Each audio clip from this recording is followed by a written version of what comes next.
Let's take you down to the south of the continent in Zambia, to be more precise, where the opposition party, the New Heritage Party in the country, has noted with dismay the trend of the Republican president's appointments that it says are highly skewed against women. Now, according to the party president, Chishala Akateka, when ministers were appointed, noted only 4 of the 30 cabinet ministers are female, and out of the nominated members of parliament, only 2 are female, and only 1 out of 10 provincial ministers actually is female. Kateka added that the appointment of district commissioner has once again shown in the trend of very few females being appointed into position of government. To bring more insight into this development, we have Lydia McKenna, who joins us now from Lusaka.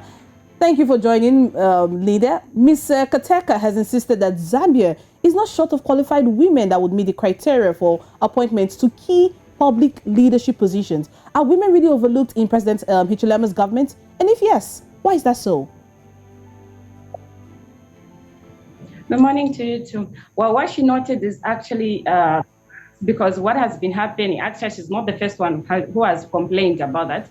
We also hear other citizens complaining on the same issue. So we see that in this new government, the women really, the ratio of the women, it's really low. It's not yet to conclude that because the cabinet is not yet full. We are still waiting for the list of the permanent secretary who are not yet been appointed. Perhaps maybe the list of women will come in on that. But so far from the the ministers who have been appointed, and recently we were waiting maybe a number of women will be in for the district commissioners, but as well as that we didn't see any woman appointed, or few of them that were appointed. So the number of women in this new government really is not something that everybody is happy with. Actually, we are being left out. I'm talking as a woman. So we see that they are being left out, but we cannot know what is his best reason for this.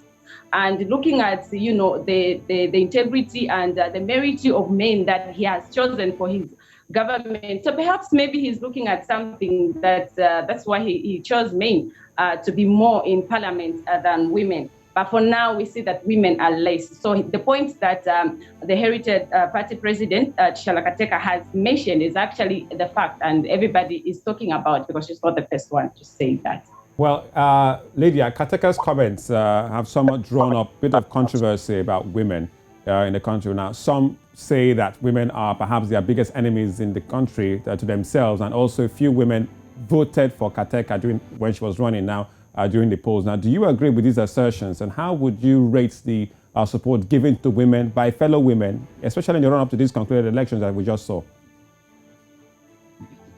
Well, on that one, we could say that actually it may be, I would say yes and no, because we see that she's not the first party president, female president. We also had Edith Nawakwi, and we saw that the support was less for her. So when it comes to women supporting each other, I might say in this country, women are, I might say they're, women's enemies, and the support is less because we saw that Edith Nawakwi did not win the presidential election. She had less support, and as well as Chishala Akateka also, she's having less support from her fellow women as well as other people as well.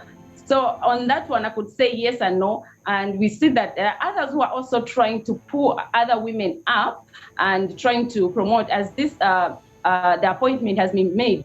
Women are the ones who are complaining, so we see that they have felt bad. I have felt bad. So we have felt bad that, women are not appointed. So we may not say actually the support for each other is less, but it's actually less, and it's actually more. So it's a yes and no on that one, but the support really is not 100% correct, because she has been losing, and also Edith Nawakwi got less support from her fellow women.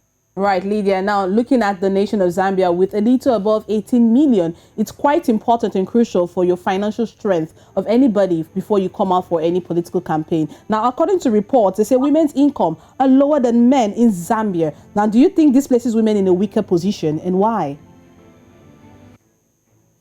Women in Zambia are the people that has been standing up for themselves, and we have institutions that support each other in this country. So on that one, I wouldn't comment much on it. But on looking at what people are assuming and looking at what people are thinking about women and concluding, I wouldn't say it's a stereotype of women not being, leaders or anything like that. But it's just something that we see that they have not been given a chance, or we have been not given a chance for them to stand up for themselves. But if at all they could be given a chance, perhaps we could see that, okay, this is why the ratio has been on this level or other thing like that.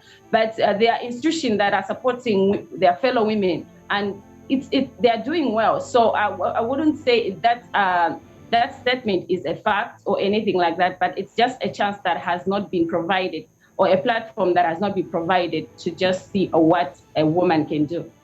Right, thank you so much, our correspondent out there in Lusaka, Zambia. Yes, Lydia McKenna, telling us the latest following the comments of Akateka Chisala on women not getting elected into parliament. And let's see if more women ministers might emerge from this new government of Hakainde Hichilema. Well, you're still watching Breakfast Central on News Central. More top stories coming your way.